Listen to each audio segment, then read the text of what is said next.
எங்கே ஒதுக்கி நிற்க வேண்டியதானே?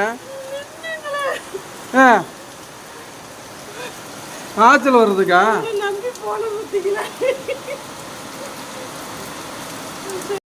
சொல்லு, என்ன பிரச்சனை? கூட்டு போய் மழையில் நனைய வச்சுட்டு இங்கே வந்து பார்த்தா தயிர் சோறு உருளைக்கிழங்கு வாழைக்காய் வச்சுருக்கா.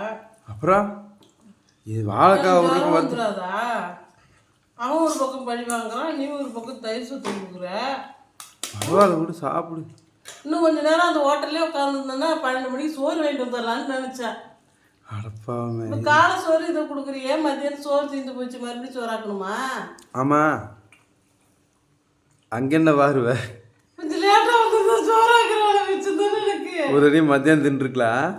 அப்போ நான் எனக்கு அதுதான் சோறு வாங்கிட்டு வந்துருப்பேன்னு இதெல்லாம் பிளான் பண்ணியிருக்கணும்ல. நானே வச்சு அழைச்சிட்டு வரான். இன்னும் கூப்பிடுவாங்க. நேற்று என்னதுப்பா சொன்னான், நாளைக்கு வெயில் உன்னை கூப்பிட்டு போய் உன்னை கருக்க வைக்கிறேன் அப்படின்னா. இன்னைக்கு மழையில கூப்பிட்டு போய் நானே வச்சு கூப்பிட்டு வரான். குளிர வச்சு கூப்பிட்டு வந்துக்கிறான். இப்போ போயிடுவேன், இப்போ கூப்பிட்டா கூட போக மாட்டேன். சரி சரி சரி, சாப்பிடு சாப்பிடு. சரி கட் பண்ணியா?